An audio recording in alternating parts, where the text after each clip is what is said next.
بسم اللہ الرحمن الرحیم. کاروباری دستک کے ایک اور ایپیسوڈ کے ساتھ میں ہوں صدیق سرور.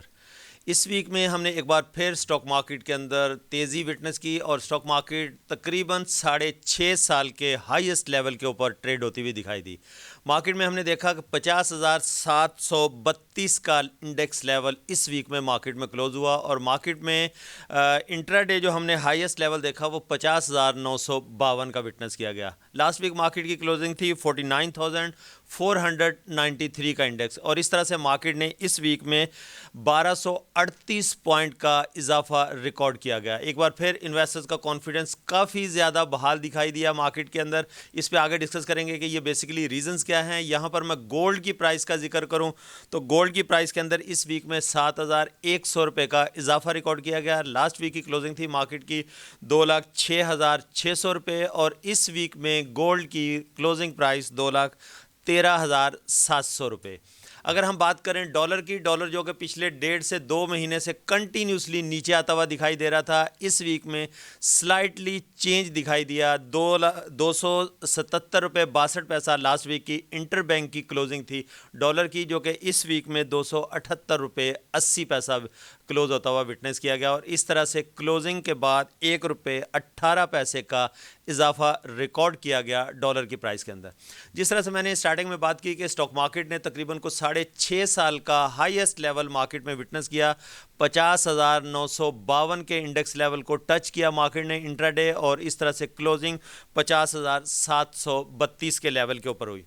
اب مارکیٹ میں بہت سارے لوگ اس نیک شگون اس کو قرار دے رہے ہیں اور کہا یہ جا رہا ہے کہ جس طرح سے انویسٹرز کا کانفیڈنس بحال ہو رہا ہے اس کے پیچھے جو ریزنز دیکھنے میں آ رہی ہیں کہ شاید جو 30 اکتوبر کو اسٹیٹ بینک کی مانیٹری پالیسی اناؤنس ہوگی، شاید کوئی شرح سود میں کمی وٹنس کی جائے. اگر شرح سود میں کمی وٹنس کی جاتی ہے تو یقیناً جو سیکیور انویسٹمنٹ کی طرف بینکوں کے اندر اپنا پیسہ رکھ کے انویسٹمنٹ کر رہے ہوتے ہیں وہ اسٹاک مارکیٹ کی طرف یا دوسرے کسی بھی انویسٹمنٹ جو اپرچونٹیز ہیں ان کی طرف آئے گا. اگر بورو ریٹ کم ہوتا ہے تو یقیناً مینوفیکچرنگ انڈسٹریز جو ہیں ان کے پروفٹس بہتر ہوتے ہیں، ان کی جو پرفارمنس ہوتی ہے وہ کافی اچھی ہوتی ہے، جس کی وجہ سے انویسٹر کا کانفیڈنس اس پوائنٹ آف ویو سے بھی کافی زیادہ بحال دکھائی دے رہا ہے. دوسرا ہم اگر دیکھتے ہیں کہ ڈالر کی کنٹینیوسلی پرائس نیچے آتے ہوئے جس طرح سے ہم نے دیکھا کہ لاسٹ جو گورنمنٹ کی طرف سے اسٹرک میئرز لیے گئے، جو انسٹرکشنز تھیں اسپیشلی جو ہمارا افغانستان کا بارڈر ہے اس کے اوپر کافی زیادہ جو ریسٹرکشنز لگائی گئیں تو ڈالر کو روکنے میں کافی زیادہ مددگار ثابت ہوا. اس طرح سے ہم نے جو اوپن مارکیٹ میں 335 اور 336 کے اوپر ڈالر ٹریڈ ہوتا ہوا دیکھ رہے تھے، اس کی پرائس نیچے آئی اور اس وقت مارکیٹ میں جس طرح سے میں نے ابھی بتایا تھا 278 روپے 80 پیسے اس ویک میں ڈالر کی کلوزنگ رہی. اس کے اوپر بھی کانفیڈنس کافی زیادہ بحال دکھائی دیتا ہے انویسٹرز کا. اگر ہم پریویسلی بات کریں جب امریکہ افغانستان کے اندر موجود تھا تو اس کے عوض جو ہے امریکن گرانٹس پاکستان اور افغانستان کے لیے اکثر و بیشتر آتی تھی، جس میں پاکستان بھی بہت زیادہ بینیفیشری رہا. اسپیشلی جب امریکن یہ راہداری استعمال کرتے تھے اپنے ان فوجیوں کو راشن پہنچانے کے لیے یا باقی ان کی جو بھی نقل و حمل ہوتی تھی وہ پاکستان سے کے ذریعے کافی زیادہ ہوتی تھی، تو اس میں کافی زیادہ ڈالرز کم و بیش جس کی مارکیٹ میں بازگشت سنائی دے رہی ہے کہ شاید 12 ارب ڈالر سالانہ بیسس پہ پاکستان کو ملتے تھے. لیکن وہ 12 ارب ڈالر پاکستان کے پاس جب آتے تھے، امریکہ کا جب انخلا ہوا افغانستان سے تو اس کے بعد سے یہ امداد پاکستان آنا بند ہوگی اور ان بارڈر سے جب اسمگلنگ یا اس طرح کی نقل و حرکت اسٹارٹ رہی اور چلتی رہی، افغانستان کے باشندے پاکستان کے ساتھ تجارت اس بارڈر سے کرتے رہے تو اس میں وہ جو بھی پاکستان لے کے آتے تھے اس کے عوض پاکستان سے ڈالرز لے کے جاتے تھے. پاکستانی روپیات ان کے کام کا نہیں تھا تو ڈالرز واپس جاتے تھے، جس کے اوپر گورنمنٹ آف پاکستان نے بہت اسٹرکٹ ایکشن لیا جس کی وجہ سے ڈالر کی پرائس ہم نے نیچے آتے ہوئے دیکھی. جب امریکہ افغانستان کے اس خطے سے نکلا تھا تو اس کے بعد سے ڈالر نے جمپ کرنا اسٹارٹ کیا تھا. مطلب جو بھی اسپیشلی اگر کوئل کی بات کی جائے، جو افغانی کوئلہ پاکستان میں آتا تھا اور اس طرح کی دوسری جو تجارتی اشیاء پاکستان آتی تھی وہاں سے، تو اس کے اگینسٹ پاکستان سے ڈالر کا انفلو جو تھا وہ بہت زیادہ ہو رہا تھا. تو ڈالر جب پاکستان سے نکل رہا تھا تو پاکستان سے یقیناً پاکستان میں اس کی کی ڈیمانڈ بڑھ رہی تھی اور ڈالر کی پرائسز بھی ہائر سائڈ پہ جاتی ہوئی دیکھ رہی تھی، جس نے پاکستان کی اکانومی کو اسپیشلی بہت زیادہ ڈیمیج کیا تھا۔ یہاں پر بات کر رہے ہیں ہم اسٹاک مارکیٹ کی۔ اسٹاک مارکیٹ کے اگر ہم بات کریں یہاں پر جس طرح سے کمپنیز کے جو ریزلٹس ہیں ان کو ہم دیکھیں تو فرسٹ کوارٹر کے جو ریزلٹس آ رہے ہیں اس کے اندر ابھی جو آنا شروع ہو رہے ہیں فرسٹ کوارٹر کے ریزلٹس، تو ان کے اندر کوئی اتنی زیادہ aggressive investment point of view سے اپرچونیٹیز ڈیویڈنڈ ییلڈ کے پوائنٹ آف ویو سے نظر نہیں آتی، کیونکہ بہت ساری کمپنیز کے ریزلٹس جو ہیں وہ پریویس ایئرز کے کوارٹرز اور پریویس ایئر کے ہاف ایئرلی ریزلٹس کے حساب سے کافی زیادہ کم دکھائی دے رہے ہیں، کیونکہ جس طرح سے ہم اپنے ہر پروگرام میں بات کرنے کی کوشش کرتے ہیں کہ جو بوروئنگ کمپنیز ہیں بینک سے بورو کرتی ہیں اور بینک سے پیسہ لینے کے بعد اپنے بزنسز کو آگے بڑھاتی ہیں، تو ریٹ آف انٹرسٹ ہائی ہونے کے ساتھ ساتھ ان کی جو باقی کی مشکلات ہیں ان میں بھی کافی زیادہ اضافہ ہوا، جس میں ہم نے دیکھا کہ گیس کی پرائسز اور اسپیشل جو ایک میجر کمپوننٹ ہے الیکٹریسٹی کی پرائسز، یہ میجر کمپوننٹس ہیں۔ اس کی وجہ سے کافی زیادہ ہم نے کرائسس میں دیکھا ان کمپنیز کو۔ بہت ساری کمپنیز تو اپنا بزنسز بھی پاکستان میں شٹ ڈاؤن کر کے بیٹھی ہوئی ہیں، خاص کر کے اسپیشلی اگر ہم بات کریں کار مینوفیکچرنگ یونٹس، تو اس میں کافی زیادہ اس وقت جو ہے نا وہ شش و پنج میں دکھائی دیتے ہیں یونٹس۔ باقی بھی مینوفیکچرنگ انڈسٹریز جو ہیں وہ بہت زیادہ زبوں حالی کا شکار ہیں اور اپنی انسٹال کیپیسٹی کے کوئی 20%، کوئی 30% کے اوپر اپنی پروڈکشن کنٹینیو کیے ہوئے ہیں۔ دوسرا میجر اس ویک کی اگر ہم بات کریں پیٹرولیم مصنوعات میں کمی کے بعد ایک بار مہنگائی کو تو یقیناً بریک لگ گئی ہے، اور جو میجر کمپوننٹس مارکیٹ کے کاؤنٹ ہوتے ہیں ان کی پرائسز میں بھی ڈاؤن فال دیکھنے میں آ رہا ہے، جس طرح سے ہماری جو کنسٹرکشن انڈسٹری ہے وہ کافی ٹائم سے ایک سٹاپ کا شکار تھی اور ابھی بھی جو ہے نا وہ تقریباً بندش ہی ہے، اس میں کوئی اتنا زیادہ کام ہوتا ہوا دکھائی نہیں دے رہا۔ بٹ اگر ہم بات کرتے ہیں جو سٹیل ریبارز ہیں ان کی پرائسز میں، تو ان میں بھی تقریباً کوئی 50,000 کے قریب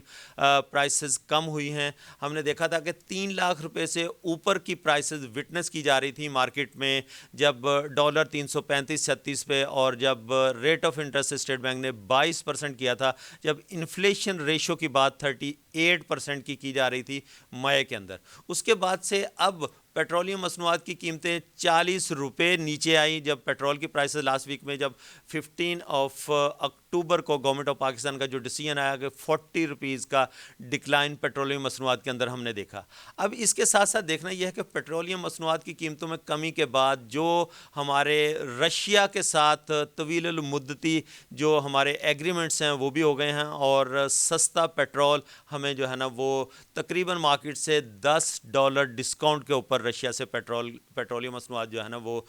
ملیں گی، جس کو پاکستان میں ریفائن کیا جائے گا۔ اب ایک بڑی اہم اس ویک میں نیوز گردش کرتی ہوئی دکھائی دے رہی تھی کہ پاکستان ریفائنری کا چائنا کی ایک کمپنی کے ساتھ جو ہے نا وہ ایگریمنٹ ہوا ہے، جس کی وجہ سے پاکستان ریفائنری اب ڈائریکٹ اس کو امپورٹ کرے گی اور ریفائن کرے گی۔ اس کے اندر بھی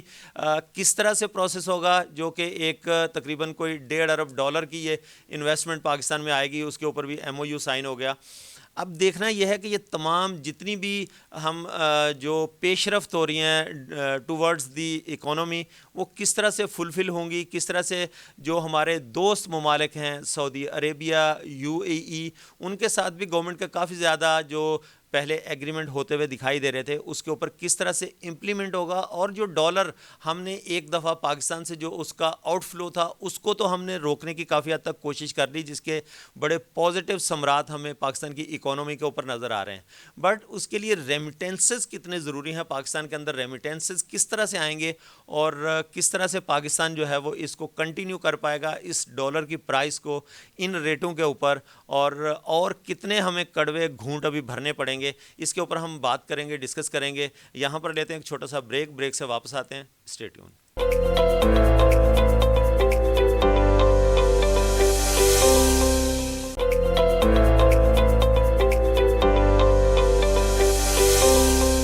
جی ویلکم بیک ناظرین، بریک کے بعد دوبارہ خوش آمدید کہتا ہوں۔ بریک پہ جانے سے پہلے جیسے ہم بات کر رہے تھے کہ اسٹاک مارکیٹ اور اسپیشلی ہماری جو پاکستان کی اکانومی اس وقت چل رہی ہے، اس کے اندر کافی بہتری کی امیدیں لگائی جا سکتی ہیں، اور جس طرح سے ڈالر کو ہم لوگوں نے نیچے آتے ہوئے دیکھا، جس کی وجہ سے پاکستانی روپیہ کافی زیادہ اسٹرانگ ہوتا ہوا دکھائی دے رہا ہے۔ اس میں ہم بات کریں اگر اپنے اس اہم انڈسٹری کی اسٹیل سیکٹر کی، جس کی ہم بات کر رہے تھے کہ کنسٹرکشن کافی زیادہ عرصے سے بندش کا شکار تھی. بہت سارے بلڈرز اپنے اپنے پروجیکٹ جو ہیں وہ روک کے بیٹھے ہوئے تھے، اور ابھی بھی تقریباً کوئی 50,000 روپے کے لگ بھگ پرائسز نیچے آئی ہیں سریے کی. لیکن اس کے ساتھ ساتھ اگر دیکھا جائے تو کاسٹ آف ڈوئنگ بزنس جو کنسٹرکشن انڈسٹری کا جو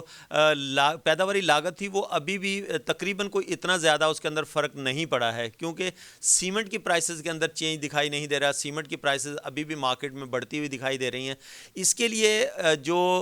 بلڈرز حضرات ہیں وہ یہ دیکھتے ہیں کہ اگر 120 گز کا گھر بنایا جاتا ہے تو اس میں سریے کی پرائسز نیچے آنے کے باوجود اتنا میجر امپیکٹ اس کے اوپر دکھائی نہیں دیتا. تقریباً کوئی 1.5 سے پونے 2 لاکھ روپے کا ٹوٹل 120 گز کا گھر بنانے میں جو ہے نا وہ فرق دیکھا جا رہا ہے. تو جو ایک غریب مڈل کلاس جو کمیونٹی ہے ہمارے پاکستان کی، وہ ابھی بھی ان کی بائنگ پاور نہیں ہے کہ وہ کوئی بھی گھر 120 گز کا بنا بنایا خرید سکیں. لیکن مسئلہ یہی ہے کہ باقی کی جو انڈسٹری ہے 74 انڈسٹری کے قریب بات کی جاتی ہے کہ اگر گرے سٹرکچر کھڑا ہوتا ہے، اسٹیل انڈسٹری چلتی ہے، تو اس کے پیچھے 74 انڈسٹری جو ہیں وہ لگی ہوئی ہوتی ہیں. جس طرح سے ہم الیکٹریکل آئٹمس کی بات کرتے ہیں، سینیٹری کی بات کرتے ہیں، سیرامکس کی بات کرتے ہیں، سیمنٹ انڈسٹری کی بات کرتے ہیں. تو گرے سٹرکچر کھڑا ہونے کے بعد جو باقی کی انڈسٹریز ہیں وہ ابھی بھی اسی طرح سے جو ہیں وہ شکار ہیں اس کا.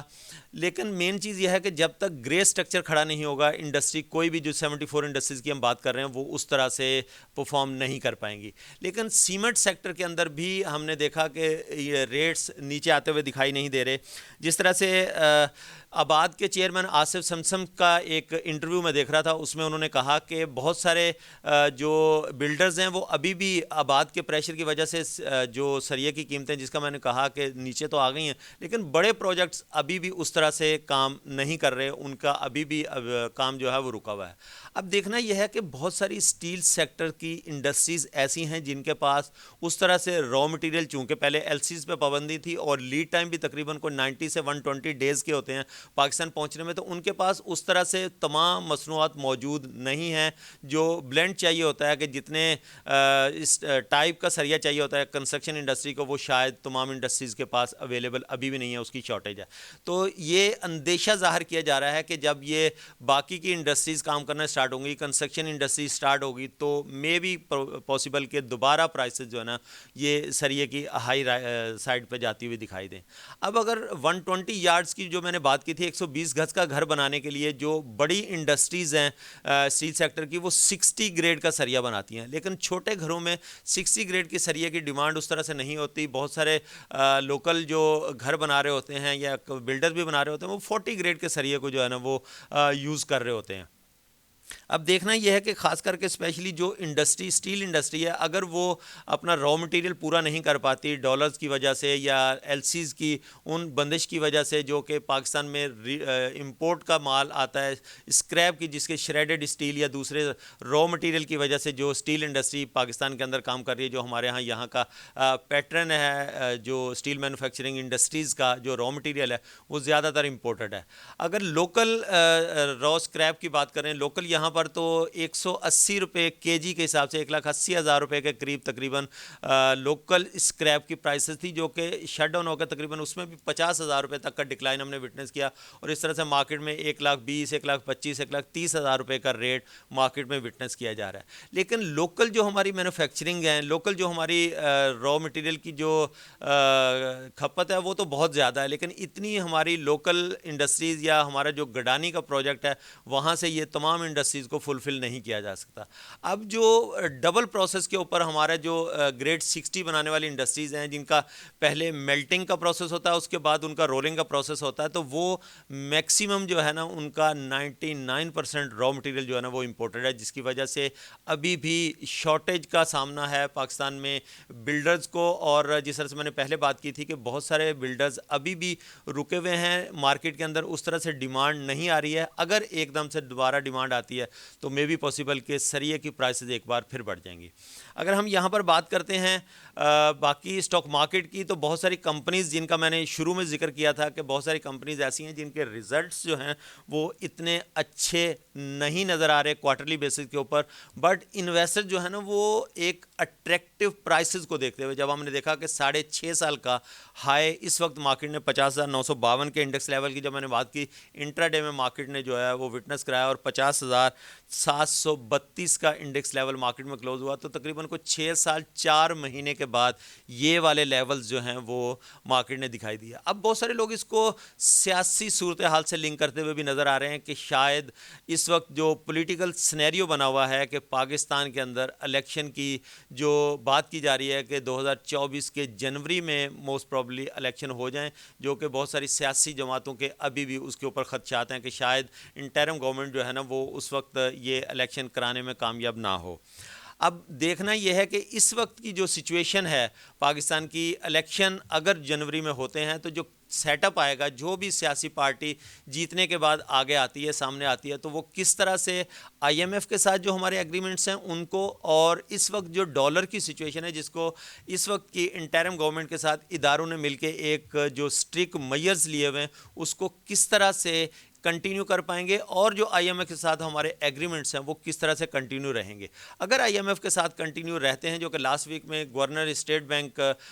مراکش کے دورے پہ تھے اور انہوں نے کہا کہ ہم نے آئی ایم ایف کی تمام وہ شرائط جو اس کوارٹر کی تھی وہ پوری کر دی ہیں, تو نیکسٹ جو انسٹالمنٹ ملنی ہے وہ شاید ہمیں پراپر ٹائم پہ مل جائے. لیکن اس کے بعد کیا ہوگا؟ ہم اس وقت ان لیولز کے اوپر جب ہم ہیں کہ مارکیٹ میں ہمارے پاس ڈالر 277-78 روپیز کے اوپر ٹریڈ تو کر رہا ہے, لیکن ہمارے پاس ڈالرز ہیں کتنے؟ ہم نے آؤٹ فلو تو یقیناً بہت اچھے طریقے سے اس کا روک لیا, جو کہ غیر قانونی طور پہ پاکستان سے پیسہ باہر منتقل ہو رہا تھا ڈالرز کی صورت میں, اس کو روک لیا. اور اس کے ساتھ ساتھ ریمیٹنسز کتنے زیادہ ضروری ہیں پاکستان کو, یہ ایک ابھی بھی سائن آف انٹروگیشن ہے گورنمنٹ کی. اس کے اندر بھی یقیناً کوئی روڈ میپ دیں گے, اور اس کے اندر بھی بہت سارے ان کے ایسے جو رول اینڈ ریگولیشنز ہیں ان کو امپلیمنٹ کرانے کے لیے جائیں گے کہ جو ہماری companies beyond the borders across Pakistan کے ساتھ اکراس دی ورلڈ بیٹھ کے کام کر رہی ہوتی ہیں, وہ ریمیٹنسز پاکستان میں لے کے آئیں گے یا انٹرنیشنل بینکس میں دوسرے ممالک کے اندر ہی اپنے آپ کو سیکیور فیل کریں گے. پاکستان کے اندر ریمیٹنس لانے کے بعد لوگ اپنا پیسہ پاکستانی بینکس میں رکھنا کیوں مناسب نہیں سمجھتے؟ بہت ساری انڈسٹریز, بہت سارے بزنس مین اور بہت سارے ایسے اوورسیز پاکستانی بھی ہیں جو دنیا کے مختلف ممالک میں جا کے سرو کرتے ہیں, لیکن اپنا پیسہ وہیں انہی ممالک کے اندر جو ہے نا وہ رکھتے ہیں, پاکستان کے اندر جو ہے وہ لانا پسند نہیں کرتے, چونکہ لا اینڈ آرڈر کی سچویشن ایسی ہوتی ہے. اس کے ساتھ ساتھ جو کانفیڈنس پاکستانی بینکس اور پاکستانی گورنمنٹس کے اوپر ان کو نہیں ہوتا, تو وہ کس طرح سے بحال کیا جائے گا؟ گورنمنٹ کو اس طرف بھی ایکشن لینا ہوگا, جیسے ڈالر کو تو ہم نے روک لیا, لیکن ریمیٹنسز کی طرف بھی زیادہ توجہ دینی ہوگی کہ جو انٹرنیشنل انویسٹرز ہمارے دوست دوسرے ممالک میں جا کے سرو کر رہے ہیں, جس طرح کی میں نے پہلے بات کی, وہ پاکستان کو پریفرنس دیں اور اپنا پیسہ پاکستانی بینکوں کے اندر لا کے رکھیں. گو کہ ہمارے سیاسی دشمنیوں کی بیس کے اوپر بہت سارے سیاسی لوگ ایک دوسرے کے اوپر انگلیاں تو اٹھاتے رہتے ہیں کہ بھائی یہ پیسہ پاکستان سے باہر چلا گیا, لیکن رول اینڈ ریگولیشنز اتنے اسٹرکٹ کیوں نہیں ہوتے؟ کیا انہی سیاستدانوں نے وہ رول اینڈ ریگولیشنز بنانے ہوتے ہیں جو اپنے لیے بہت اچھے رول اینڈ ریگولیشنز بنا رہے ہوتے ہیں تاکہ ان کو جو ہے نا وہ لے جانے میں اور لانے میں پاکستان میں آسانی رہے؟ تو یہ ایک بہت بڑی ڈبیٹ ہے, اس کے اوپر پھر کسی پروگرام میں بات کریں گے. آج ہم نے اسٹاک مارکیٹ کے اوپر جس طرح سے بات کرنے کی کوشش کی, بہت پازیٹیو سائن مارکیٹ کا دیکھنے میں آ رہا ہے. 50,732 کا ایک نفسیاتی حد 50,000 کی اسٹاک مارکیٹ عبور کر چکی ہے. انٹرنیشنل انویسٹر جو ہیں وہ بھی پاکستانی مارکیٹ کو اس وقت چیپسٹ لیول قرار دے رہے ہیں, اور چیپسٹ لیول ہونے کے ساتھ ساتھ وہ اٹریکٹیو لیولز کو دیکھتے ہوئے پاکستان کی مارکیٹ کے اندر انٹریز بھی لے رہے ہیں. اس وقت انٹرنیشنل انویسٹر بھی پاکستانی مارکیٹ کے اندر ایکٹیو دکھائی دے رہا ہے, اور یقیناً مارکیٹ جو ہے وہ اس وقت زیادہ اچھے طریقے سے پرفارم کرتی ہے جب انٹرنیشنل انویسٹر ہماری پاکستان کی لوکل مارکیٹ کے اندر, چونکہ ہماری ایمرجنگ مارکیٹ ہے تو ایک اٹریکٹیو لیولز بھی موجود ہیں, ملٹیپلز بہت نیچے کے اس وقت مارکیٹ میں موجود ہیں. جو کمپنیز اسپیشلی خاص کر کے جو سروسز سیکٹر ہے وہ بہت زیادہ اچھا پرفارم کر رہا ہے. تو اس کے ساتھ ساتھ ابھی جو مینوفیکچرنگ یونٹس ہیں, جس طرح سے شرح سود میں کمی کی باتیں کی جا رہی ہیں, اگر شرح سود میں کمی واقعی ہو جاتی ہے تو بہت اٹریکٹیو لیولز لیولز مارکیٹ کے اس وقت وٹنس کیے جا رہے ہیں. اگر ان لیولز کے اوپر مارکیٹ میں انٹری لی جاتی ہے تو یقیناً ٹیکنیکل لیولز کی اگر ہم بات کرتے ہیں تو مارکیٹ یہاں سے 52 سے 53 ہزار کے انڈیکس لیول کو, جو کہ مارکیٹ کے اینالسٹ اس بات کی جو ہے وہ پیشن گوئی کر رہے ہیں کہ مے بی پاسبل کہ آنے والے مستقبل قریب میں اسٹاک مارکیٹ ڈائریکٹ یہاں سے تیزی کے ساتھ 52 سے 53 ہزار کے انڈیکس لیول کو اچیو کر سکتی ہے ود ان لمیٹڈ ٹائم. اب دیکھنا یہ ہے کہ آنے والا وقت اس بات کا تعین کرے گا کیا واقعی مارکیٹ اس طرح سے پرفارم کرتی ہے یا پھر کوئی پروفٹ ٹیکنگ جیسی چیز وٹنس کی جائے گی. تو امید ہے کہ آپ اپنا اور ریاست پاکستان کا بہت سارا خیال رکھیں گے. آج کے اس ایپیسوڈ سے صدیق سرور کو دیجیے اجازت. اللہ حافظ.